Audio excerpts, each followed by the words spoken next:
nós temos que ser verdadeiros connosco. Os problemas em Angola estão identificados. Nós já não precisamos fazer nenhum diagnóstico em Angola, porque de ponta a ponta, de norte a sul, não é? E depois de Lubito ao Luau, todos os problemas em Angola estão identificados. E nós temos estado a observar muitas vezes quando um governante é nomeado para uma determinada pasta, dizer que vai fazer diagnóstico. Nós não podemos estar a fazer uma governação de diagnósticos, não é? Senão o país não vai entrar para a UTI e depois aí não sairá, não é?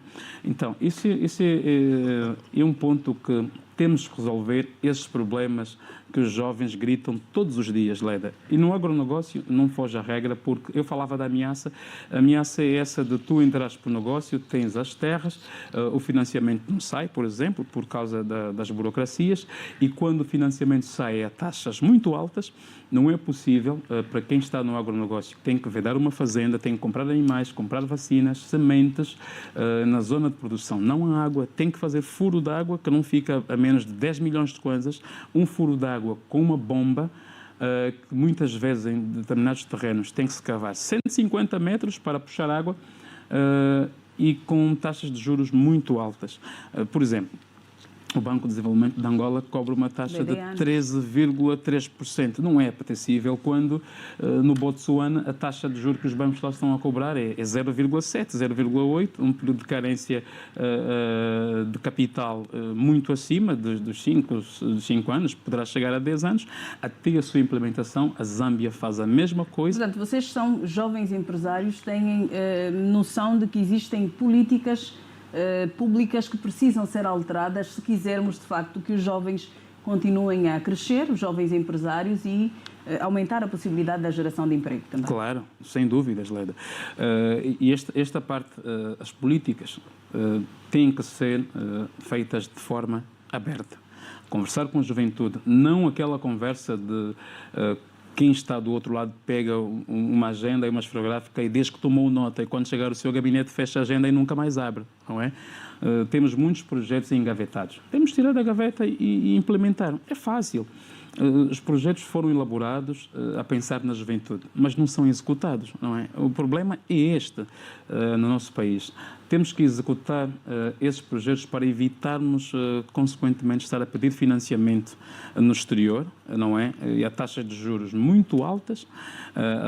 As organizações financeiras bilaterais, como o Banco Mundial e a FMI, não é? Que são instituições privilegiadas, que eu acho que Angola nunca deveria ter feito isso, até pedir dinheiro a essas instituições, que eu acho que aquilo que se arrecada aqui dentro, se nós fizermos bem a gestão dos recursos financeiros e atacarmos essas áreas, porque financiar um jovem é garantia do que ele vai pagar. Ele tem mais tempo de vida útil, estou a falar de vida ativa do trabalho. Imaginemos um jovem que tem 20 anos agora, que terminou o ensino médio, ele pode até não estar interessado em ir à universidade, mas implementar o projeto. Quem fez o ensino médio técnico, Leda, se ele quiser abrir uma oficina, uma serralharia, quem estudou no Instituto Técnico Agrário ou Médio Agrário, quiser ter a sua fazenda, produzir ovos e ele distribuir ovo na sua região, pode fazer, sem nunca chegar à porta da universidade, e ser um empresário milionário, à semelhança daquilo que o Brasil tem, que a África do Sul tem. Os jovens aprimoram as técnicas, vão aos bancos de desenvolvimento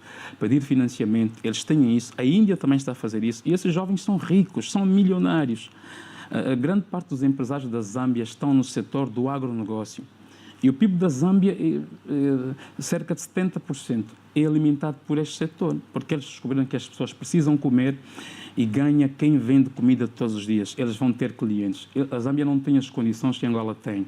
Nós somos um país mais vasto, com um território suficiente para podermos produzir.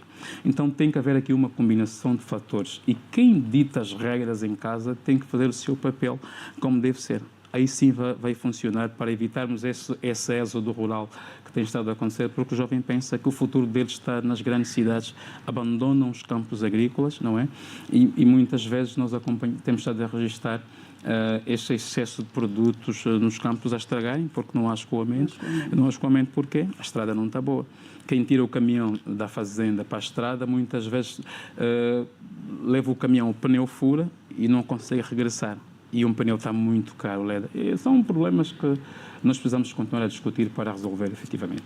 Bem, antes de irmos ao intervalo, Patrícia Matias, quero ouvi-la em relação a isso. Quando regressarmos, vamos falar de um setor que domina, que é a habitação, que é outro problema, continua a ser um sonho, pelo menos já está dito, o Estado já não vai construir centralidades, mas os jovens continuam aí com sonhos e com vontade de ter a casa própria, porque dá esta segurança, né? Essa tranquilidade. Então vamos ouvir ainda dentro desta questão dentro deste, que estivemos a abordar. Deste ponto de desemprego e de educação. Pronto. Sim, sim. Portanto, vimos o desemprego juvenil é muito alto. Muitos jovens, mesmo com a formação universitária, têm dificuldades de encontrar trabalho. Vimos também que o setor informal absorve grande parte dos jovens, mas sem garantias de direitos e estabilidade. Eu diria que, portanto, em Angola, as soluções, portanto, para os desafios da juventude exigem uma abordagem integrada envolvendo o governo, setor privado, sociedade civil, com os próprios jovens também. Porque, assim, a mim parece-me... O Vítor, portanto, disse muito bem, portanto, os projetos estão implementados, são bons, mas a seguir não são bem executados. Então, o problema, a meu ver, está aí, não é? É assim, não avança. Por isso é que estamos nesta situação, não é? E o que se passa aqui também, que frustra os angolanos, se formos a ver, por exemplo, as grandes empresas contratam estrangeiros. Os estrangeiros ganham melhor que os angolanos. Um jovem angolano fica frustrado com isso. Porque eu, Patrícia, sou formada, sou angolana. A minha colega portuguesa ganha 3 vezes mais do que eu. Eu fico a pensar, porquê? Não é? E isto, as pessoas falam. Portanto, isto é um choque. Que isso depois também mexe com outras coisas, não é? E esta é a nossa realidade. Foi assim durante muitos anos. Pronto, depois do Covid algumas coisas mudaram porque os expatriados tiveram que ir embora. Mudou muita coisa e ficou realmente a juventude angolana e as pessoas formadas a trabalhar nos cargos. Então, eu dou graças a Deus por isso, porque as pessoas tiveram mais oportunidade. Falo até por mim e pronto, e pessoas amigas também, porque muitas vezes eu, Patrícia, não iria conseguir, mas se calhar uma francesa vai conseguir, não é? Pronto, e quando isto nos toca, nós refletimos, então é importante olhar também para isso. Eu diria que deveria haver incentivos fiscais para empresas que contratem jovens, também é positivo fazerem isso. Promoção de estágios profissionais e programas de primeiro emprego. Preparar os jovens para o primeiro emprego. Em Angola não existe isso. Isto é positivo porque, como tem acontecido ao longo dos anos, tudo isto irá permitir aos jovens angolanos ter uma oportunidade. Portanto, nós temos que olhar para o que podemos fazer e dar soluções à nossa juventude. É o meu parecer em relação a isso, Lida. Obrigada. Vamos fazer o primeiro intervalo neste debate livre em que estamos a olhar para os desafios da juventude em Angola. São vários os desafios.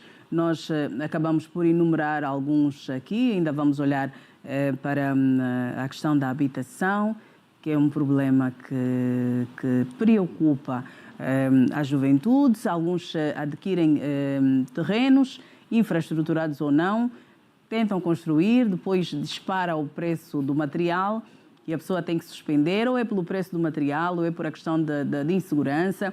Vem a oportunidade das centralidades, baixas centralidades. Alguns entraram sem cumprir, de facto, com os procedimentos exigidos.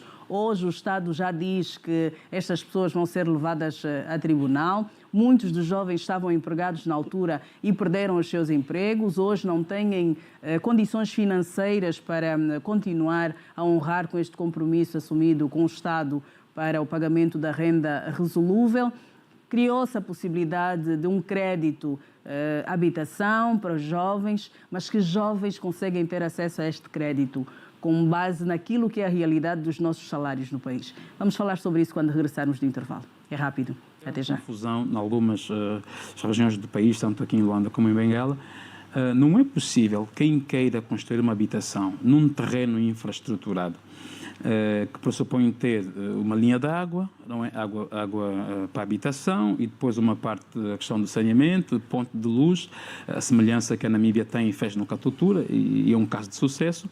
Nós temos dificuldades para fazer isso, não é? Porque os serviços não são interligados ao problema do saneamento.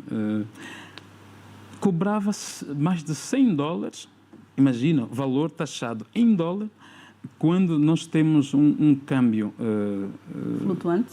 Eu até nem queria usar esse termo flutuante, ia usar um outro termo, mas pronto, fica esse flutuante, que não obedece a padrões nenhuns, não é? Do sobe, do fins de que desce, mas que sobe e não desce.